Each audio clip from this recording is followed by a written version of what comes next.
Good afternoon, everybody. So, as I said, I mean,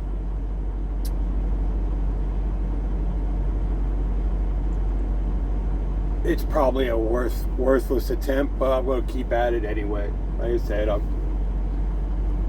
running to try to get people to write me in for President of the United States. There is an alternative plan to this. Even if I don't win, there is an alternative reason behind it. If we can just gain attention of DC and force their hands and force them to start putting the voice of America first. Someone like me going to DC scares the hell out of the political class.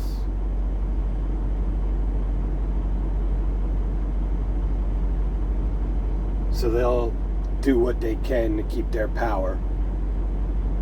But, like I said, I'm going to go through a number of issues. I'm going to make each video about a different issue.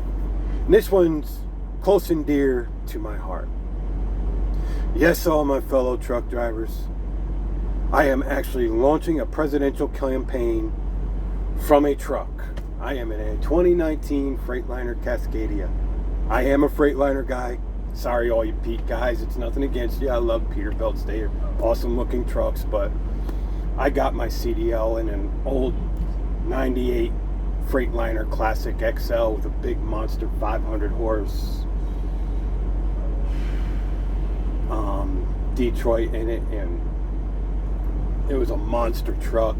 It's one of the biggest trucks I've ever driven. I think my Peterbilt might have been a little bit bigger. I had a big old Peterbilt 589. That thing was a Goliath. That might have been bigger, but not by much. But you know, it's time for the American trucker to have a voice, because we all agree the ATA does not have our back. We all understand this. We all agree on this. We all understand what the ATA is, despite the fact of the lie that it sells to the public so that they don't understand what's really going on with the ATA. But it's time for us to have a voice. The American truck driver. My dad was a truck driver. My uncle was a truck driver. My brother still has his CDL. He's sick, so he's not driving. Lots of people in my family have been truck drivers. My cousin Lauren actually owned, I don't know if he still owns it or not. It's been a long time since I talked to him. He's actually older than me. He's a distant cousin, but he actually owned a trucking company up there in Oil City, Pennsylvania. DeGroat Trucking. That's my cousin.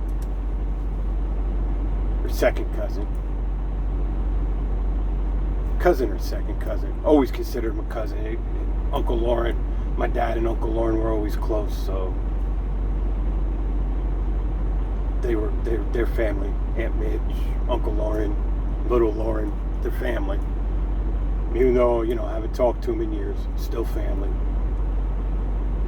But so, you know, I'm not somebody who just got into trucking. Actually, I was somebody who never planned on getting into trucking. I've spent most of my career working in things like management. My last job, I was an executive for a big kosher country club up in Sullivan County, New York. It was only an executive warehouse porter, but still, I worked my way up into an executive level, starting literally I started in the basement, worked my way through, and wound up back in the basement, but I wound up back in the basement with a title. But I've worked for Fortune 500 companies, high school dropout, yet I was the guy who went in and worked for a big corporation known as Warren Mid-Valley Oil, Warren Equities. I worked in their in their retail division. A lot of people didn't know.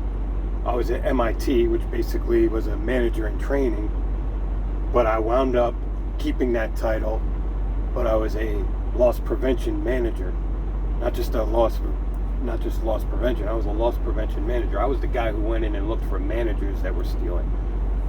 A lot of times we'd have where we think our cashiers are stealing, and I was sent into the store when, excuse me, I'm going to have to pause this again because I'm here in Atlanta, so I can't be driving while explaining my plan. So I'll be back.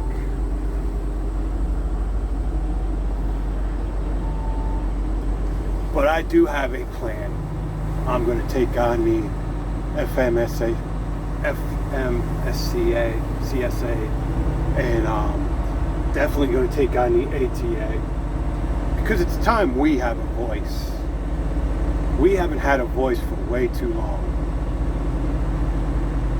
I'm not anti-regulatory, but we are overregulated in this industry, and I do have some reasonable ideas,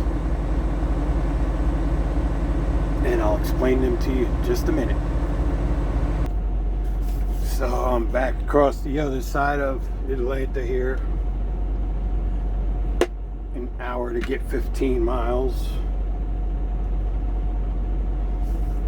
But anyway, one of the things I would definitely address, and I would demand that it be addressed, is hours of service for drivers. Now, I would be willing to make a concession when it comes to the hours of service, and it'd be one that's fairly reasonable for different reasons.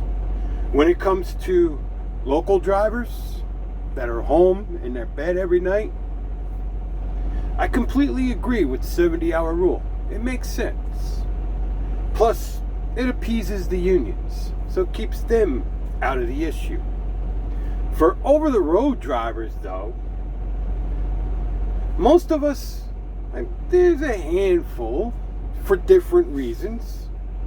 Some are good reasons, young driver, doesn't mind being off in different states and this and that, and he's single and has no financial obligations, so he can afford to go out and gallivant around, rent a car or something like that, or different things, rent an Uber and rent an Airbnb and just get away from the truck for a day and a half, 2 days.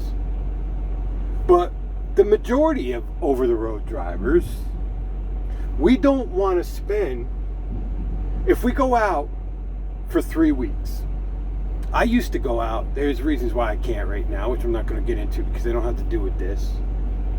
But I used to go out for 4 to 5 weeks, and then I would go home for 5 to 6 days.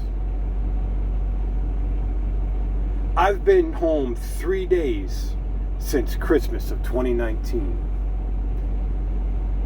Today is January 13th, 2021.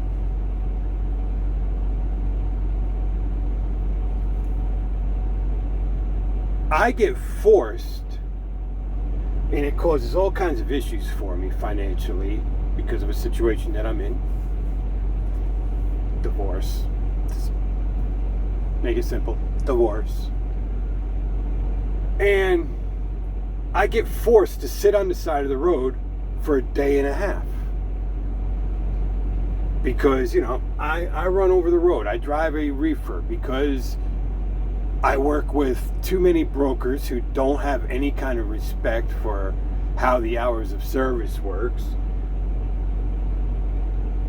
and don't have any comprehension of how the hours of service works. They're constantly poorly scheduling loads, like today. Today's been a nightmare.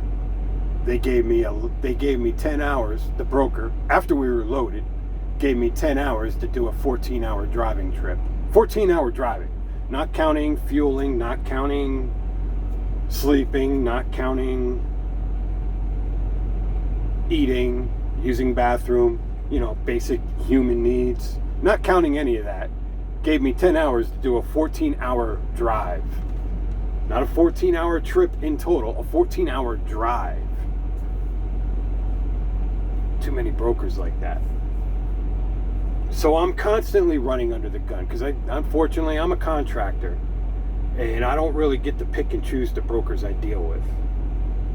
I have a lot more flexibility than a company driver, but I don't get to pick and choose my brokers. So I get stuck with a lot of idiots, especially when I come east.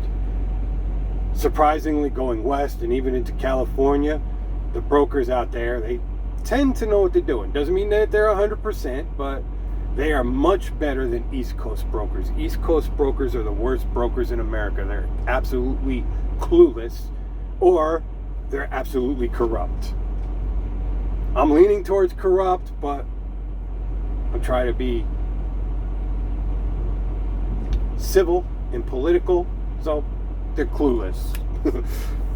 But because of the way I run, I'm constantly stuck taking a day and a half off out on the road, which means all my time that I should be spending at home, I'm not spending at home. I'm spending it sitting out, babysitting a truck in a ditch on the side of the road, because the government says that it's safer for me to be sitting there stressing out because I can't afford to go anywhere, I can't afford to do anything, and I'm sitting in a truck for absolutely no reason at all, and I can't be home. I would be able to be home every month if it wasn't for the 70-hour rule. I would still be able to work my budget and be home every month. I haven't been in a home in a year. I was home for 3 days in August. I had to save up for 8 months to be able to take 3 days off because of the 70-hour rule itself. So for an over-the-road truck driver, the 70-hour rule has nothing to do with safety. And the thing is, both sides know this. Republicans know this and Democrats know this, but they have the 70-hour rule there for different agendas. Republicans have the 70-hour rule there because they're in the pocket of the ATA. Let's be honest. I'm not going to sugarcoat this. They are in the pocket of the ATA. Doesn't mean that there aren't Democrats in the pocket of the ATA. Obviously there is. But Republicans are the majority in the pocket of the ATA. So for them, it's financial. For progressives, it's the fact that they know what I just described to you is what's happening. What does that do to relationships? What does that do to marriages? Obviously. That's why there's such a high divorce rate within the trucking industry. I think we're second to the military. The military is the only industry in the whole United States that has a higher divorce rate than truck driving, I think. I'm pretty sure. I could be wrong, but I'm pretty sure it's the only one. When all that happens, obviously, it's usually the mother. She winds up with the kids. Then she winds up on the welfare rolls. Not always, but usually. Because she's used to being in a relationship where everything is taken care of, and so she just at home taking care of the kids, which there's nothing wrong with that. I'm not bashing that, but this is what happens. And then she winds up on the welfare rolls. Then she gets stuck in the revolving welfare door, which is exactly what progressives want. So both progressives and Democrats and Republicans, for different reasons, they love the 70-hour rule. And the only people that pay for the enrichment that they get from the 70-hour rule is you and me. So I would fight tooth and nail to get rid of the 70-hour rule. Thanks to electronic logging devices, I would fight to get rid of the 11-hour rule as well. The government says we're allowed to work 14 hours a day. Everybody in the safety industry says we're allowed to work 14 hours a day. If I'm allowed to work 14 hours a day, why am I not allowed to work 14 hours a day? My main job is driving. So if my main job is driving, my main work is driving. So the government is sitting here telling me I'm allowed to work 14 hours a day, but then the government turns around in the same sentence and says I'm only allowed to work 11 hours a day. It makes absolutely no sense. Now, granted, in reality, even with the way I run, I wouldn't run 14 hours a day most days, even if I could. But if I knew I run 14 hours on this day, and then Tuesday, Wednesday, and Thursday, I'm going to have an easy trip ahead of me, and I'm going to have a nice, relaxing trip, and I'm going to be able to hang out and play guitar in my truck and do some of my artwork, or stop. Maybe I'll be going through the canyons, so I'll be able to stop at the canyons and go hiking. And I'm going to drive hard for that one day, because then I'm going to have 3 days relaxing while I'm working. And they say they don't understand this. They have to understand this, but they play ignorant. These people are more educated than me and you, supposedly. So how could they really be as ignorant as what they're playing? So I would definitely fight to get rid of the 11-hour rule. But I would make the concession, which I will admit, there has to be a concession made with that. And it does come down to protecting company drivers, for one. But it also comes down to, just regular over-the-road drivers in general. You would have to do a 30-minute break. Now, I would even say, if you wanted, you would have two options. You could do a 30-minute break, full off-duty, 30-minute, anywhere within a 10-hour period. Or you could do 3 15-minute breaks throughout the day. I would prefer to do the 3 15-minute breaks. But obviously, for different reasons, there are times where it would make more sense to do the 30-minute break, get it out of the way, and then, if I can get another 15-minute breaks in, even 2 15-minute breaks in, I'm going to get them in somewhere during the day. So for different reasons, there are times where I would use the 30-minute break, and there would be times where I would use the 3 15-minute breaks. But you have to do one or the other throughout that day. Again, keeps the union happy, and it keeps all the radicals happy. Well, to an extent. They're not going to be happy because you and me are going to be making more money. You would be making money. If I ran for president, I'm running for president, so obviously if I was the one doing this, you would be making more money. That wouldn't make the radicals so happy. But I'm not trying to appease radicals, because I'm fighting for deregulation while keeping what appear to be common sense regulation in place. There'll be radicals on the other side of that won't be happy. Again, I'm not here to appease radicals. I'm here to appease the average American citizen.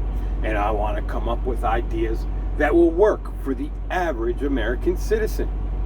Whether you're a naturalized citizen, a natural born citizen, or a permanent resident, or here on a work visa. I want the country to work for you, so that in the end, the country as a whole benefits. That's what our system was set up to do in the first place. And unfortunately, too many people have poisoned the system so that it doesn't benefit the country. It doesn't benefit the average American. It only benefits the political elite and those that they allow in their club. So that would be two big things I would fight for truckers. There's other things, but those are the two big things. I would make sure things like, I would fight to get them to pass a constitutional law to protect your DNA, so that when you go into California and you get pulled over for some minor infraction, they can't sit there and demand your DNA. It's not that I'm afraid of most people having possession of that DNA. I'm afraid of corrupt people having that DNA. Whether it's one of the very small minority within our police force that I don't want to have that DNA, or it's a corrupt bureaucrat that I don't want to have that DNA, or even just a corrupt government official that I don't want to have that DNA. But those are the people I'm worried about. Does it mean that it would happen? No. It's on around the same chances as winning the lottery. But the fact of the matter is, people win the lottery, don't they? I don't want to be the one to win the DNA corrupt lottery. I don't want to win that lottery. But because people win the lottery, we know there's a chance it will happen.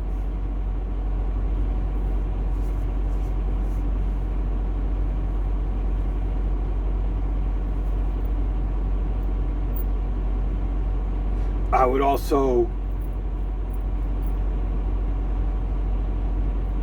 have a committee look into broker accountability. I'm not going to force minimum driver pay or anything like that. That's a progressive idea. I'm not going to do it. But I would look into broker accountability, and I would look into more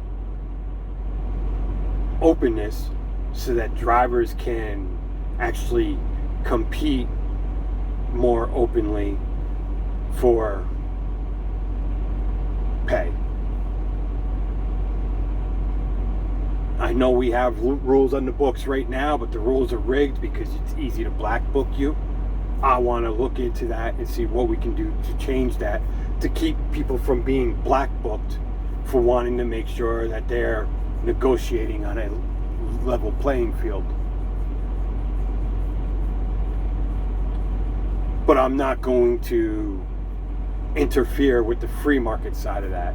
Obviously, drivers would still be competing for that load, and I would let that be the way it goes.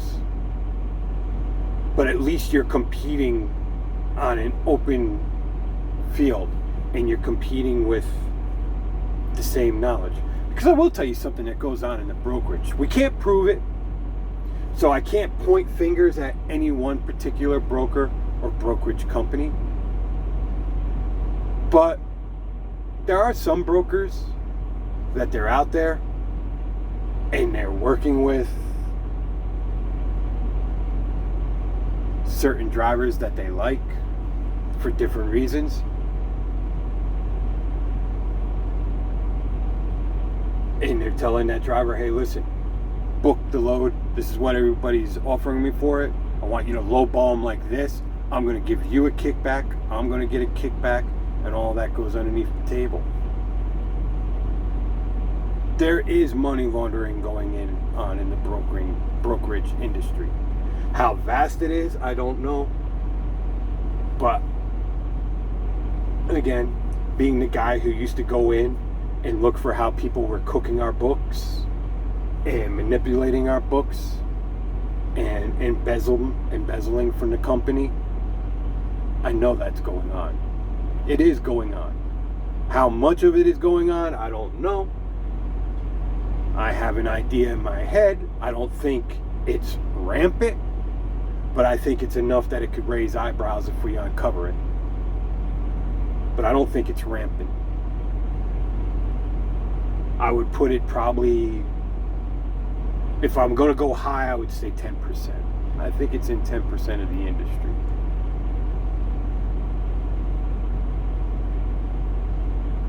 But I'm willing to bet not very long ago it was only 5%. That's the problem. Once it starts growing legs, and it starts building up faster and faster and faster. So I'd like to nip that in the bud now while we have a handle on it, without having to go with radical legislation that's going to do nothing but hurt the driver. Because that's the problem. When they pass these laws, they design them intentionally to hurt people, usually the employee, or middle class America, or Main Street America, intentionally.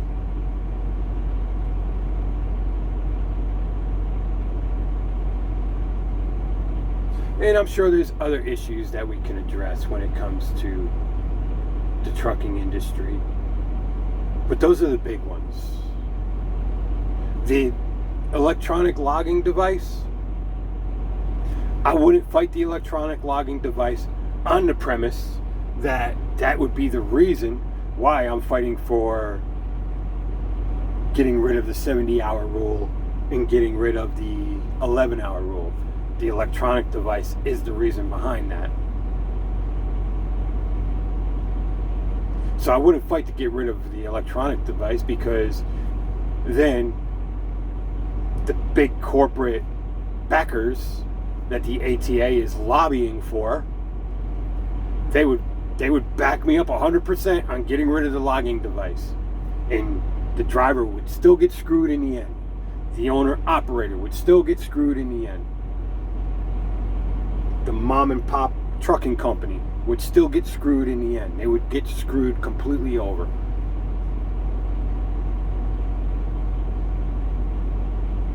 So I wouldn't fight to get rid of the logging device. I would turn that on the lobbyists and corporate America that fought to get these into trucks. A lot of people are talking about speed limiters. I would actually fight the opposite. I would fight for automatic speed control in the trucks while they're on the interstate. This way, all the trucks can do the speed limit, but they can't exceed the speed limit. And I would fight states like California with this ridiculous split speed limit, because split speed limits are not safe. They are a danger to everybody on the highway. For example, police. They are a danger to police, because I'm going down the highway doing 55 miles an hour, cop pulls somebody over, I'm trying to get over, I got people that are pushing the speed limit cushion. Depending on what state you're in, it's 5 miles an hour, 8 miles an hour, 10 miles an hour. So I'm doing 55. I'm trying to get over. Nobody's paying attention to my turn signal. I can't slow down because I got people speeding up behind me. So I can't slow down because I'll be putting more people at risk that way, compared to one person at risk, which unfortunately is the police officer, but it's only one person compared to multiple people. So I have to do the right thing, and I have to protect the multiple people that aren't paying attention. But then I have all these people that are doing 80 miles an hour in a 70 that won't let me move over as well. And because I can't speed up, because I'm stuck in a 55 mile an hour ridiculous speed zone, getting over is next to impossible. So protecting the police officer is next to impossible, because I have to put the safety of the majority above the safety of the minority first. And since it's one police officer compared to hundreds of people in cars, I'm required by law to put the safety of the majority over the safety of the minority. That's the argument they use when drivers do things to protect themselves when somebody does something stupid and it causes an accident, and they blame it on the driver. You were supposed to put the safety of the minority above the safety of the majority. That's how they burn the driver in cases like that. So since that's the rule, so split speed limits are, to anybody, they're the biggest danger to is the police. The second people they're the biggest danger to are the people in their cars. Third people it's a danger to is me and you as a driver. It's a danger to everybody. Split speed limits are not it. They're, if you don't want trucks doing 70 miles an hour, reduce the speed limit for everybody, so everybody, because I was taught this in third grade. I was taught the fundamentals of the flow of traffic and why you adhere to the flow of traffic. And I was taught the safety reasons behind it.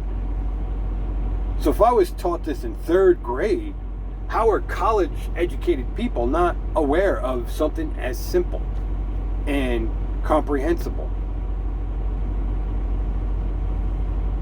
I don't know. But these are some of the issues I would address when it comes to our industry. One that I hold near and dear to my heart. So I'm speaking to you now from my truck, my 2019 Freightliner. I love my Freightliner. It's the boss's Freightliner, but they gave it to me. I miss my old Freightliner. I had an old Freightliner with a 13-speed. This one's got an automatic, but these new automatics are great.